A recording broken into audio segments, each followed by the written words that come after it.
hats off to the Golden Globes. Hats off to them. You know, I actually, for the first time in an award ceremony, I had tears twice. Nope, 3 times.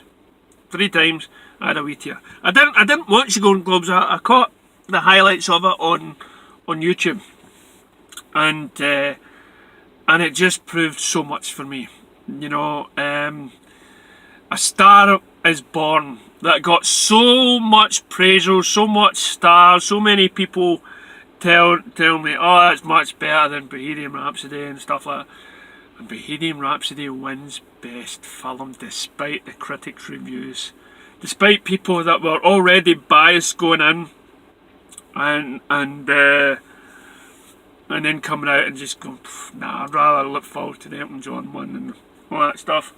And Queen, the rock group, had a vision for their movie that was going against the tide. Sounding familiar? It's going against the norm. Roger Taylor said in an interview, and this isn't his quote, but it was something like it, okay? But he said in an interview, because whenever they brought out a band, it was always getting slated by the critics, right? Because the critics, for them, rock music is rock, and it shouldn't be a mixture of different music. So Roger Taylor said something along the lines of, we were never trendy, or we're never, you know, at the time, but we were always popular. You know, so they weren't a band of the time, they weren't on the in crowd at the time, but the thing that sustained them was that they were popular by their fans. You know, they were never that sort of cool, they were just always, but there was something about Queen that sustained them. So they were always getting these bad critic reviews, and that's why they were thinking with the press. Sounds familiar with DC? And then, of course, when the movie came out, again, critics slammed it and whatnot, and now again, it's rewarded. I mean, everything that Queen has done, it's been slated by the critics, and it's just like DC, you know, and it's good to take notice. So I mean, how much the critics getting paid to lose their face? Malik Guy, he won Best Actor for that sort of film and stuff like that, he just nailed it in his speech, and he praised Freddie, he praised the band, brought tear to my eye and stuff, you know, and he played a character that was inspirational.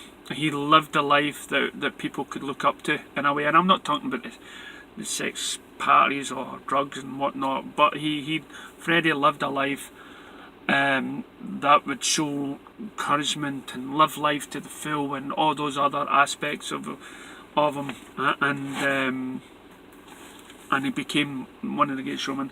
Then, of course, a fellow Scotsman won it for The Bodyguard. Took his mum and dad up there for the Bodyguard, and he's actually, his boy is going to, when he was younger, he went to a drama class called Pace, and that's where my boy's going. I just wish it was around when I was younger, you know. I wish there was something from my generation, but the acting in Scotland was just, it wasn't there. There was hardly any drama classes. So when we look at it last year, you know, and it started off with something like the Greatest Showman, and that the critics hated it, the audience loved it. We go a couple of months later and we get Bohemian Rhapsody, again slated, wins awards. Okay, people always thought A Star Was Born, what? No. Then we get Aquaman, critics and whatnot slate it, we get a rubbish sort of score. It's on its way to make $1 billion. But this time, whenever I release this video, it may have already reached there. Maybe it just didn't reach there, I'm not sure, but it's done well for the DCU. So my question is, I mean, how are the critics living with themselves right now? I mean, granted, I've only mentioned 3 movies, right? But those are just examples. There is bound to be many others that it did that people loved and did well. The only reason why I use those 3 is because those are the 3 film. You know, I don't get to go to the pictures much, so, and there's only a few films in that year that gets my interest, and those 3 films. So if that was only 3 films that kind of spoke to me, then there must be hundreds. Now, of course, we all know that critics, when they go to review a film, and even YouTubers, right? YouTubers get the same treatment. I was listening to a girl who was doing a review of Mary Poppins, and right away I knew she didn't like it. I loved it. Okay, it was a homage to the first one, right? And no, I liked what they did. You know, I jumped for joy when Dick Van Dyke appeared and stuff. Anyway, but she admits that she is one of these people that, because she's a YouTuber, she gets to go to these premieres. Now she slates it, of course, probably. She puts it down, even though YouTube gave her money to go and see it. But it doesn't matter. It doesn't matter her view that if she liked it or she didn't. The fact that she went is still sort of a biased view. You know, you could look at it so many angles. Yeah, they paid for her to go, and then to walk the red carpet. So of course, you could look at it, okay, well, if she gives a good view, then of course we know it's because she was paid to go to the premiere and she couldn't say a bad thing. So maybe that also is why she said a bad thing, because they paid for the premiere and perhaps she actually liked the film. So the fact that you actually get paid for that is something else.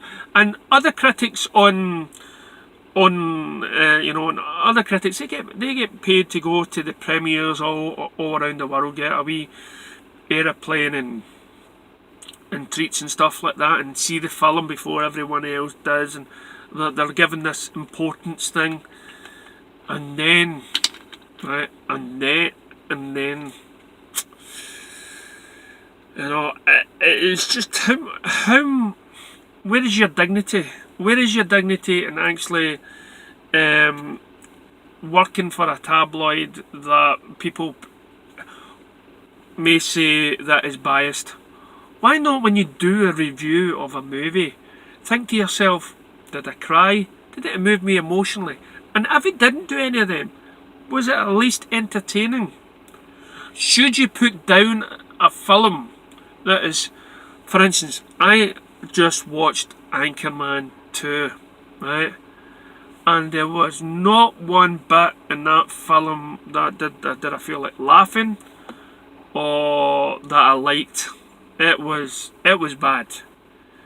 I wouldn't recommend it, you know. But I would say, you know, like it if you maybe liked the first one or like a Jim Farrell one, but that's about it. Just wasn't my cup of tea. See, if you say something like that, you know, I mean, how could you not go and see Aquaman and not think that actually entertained me for 2.5 hours? It's not my cup of tea, but it's okay. So I'll meet halfway. I'll do that. But no, critics, they take out just the littlest thing about the film. I mean, I've heard critics go and see a film that they said they cried at it because of the emotional scene and stuff like that. Listen, if I laughed at a film, I cried at a film, then the film's okay. Right, for me, I would say, yep, go and see it, would recommend it. I laughed maybe 10 minutes of it. It was an alright story, it was okay. That's really the review what you want. That's the sort of review you want from your friends. But these critics, no. They're definitely, and I'm talking about YouTube critics. Right, now, let's see, am I a critic? Am I a YouTube critic? Not really. Not really. Because especially if it comes to talking about DC, right? Because I'm hardly ever going to say a bad thing about a movie that comes out, right? But then again, I'll say a bad thing about Supergirl because I feel it's sexist and it's not my cup of tea. But that's fine. And that coming from a DC fan means a little bit more to you. But because maybe if it means so much coming from me because you're a fellow DC fan, then maybe it's somebody like me you should pay attention to. But if you're a Marvel fan, you shouldn't listen to what I say about a Marvel film or a DC film. Because you know there's always going to be that little bit biased and you know, towards something. Right? So that's how I can't deem myself as a critic. Because I am, you know, I mean, I love Star Trek, I did love Star Wars, but I'm totally against that. So don't listen to me if I ever watched The Last Jedi. You know, so that's what I'm trying to mean. You know, listen to somebody that has similar views to you. But let's not pay any heed to critics that try to come off as biased. Right? It's trying to come off unbiased, sorry. You know, because they'll end up making an ass. And if you're trying to tell me that all those critics that went to see Aquaman, that there wasn't any people being biased in it, these are the same critics that used to put the thumbs up to any Marvel film that came out that Aquaman somehow sort of is close to. People that went to see Bohemian Rhapsody that probably didn't like Queen. I'm sure I've heard about, you know, a couple of reviews I could tell they weren't Queen fans, didn't like the film, or they were wanting a documentary. So even though these people cried, they slammed it. Is that the sort of person you want to listen to? You know, what do they get out of it? You know, so yes, 2017 was definitely a year when we gave that to the critics. Thank you. Let us know your points of view down below. Like and subscribe. This is I'm going to try and get a wee catchphrase going, okay? This is DC Vigilante signing off.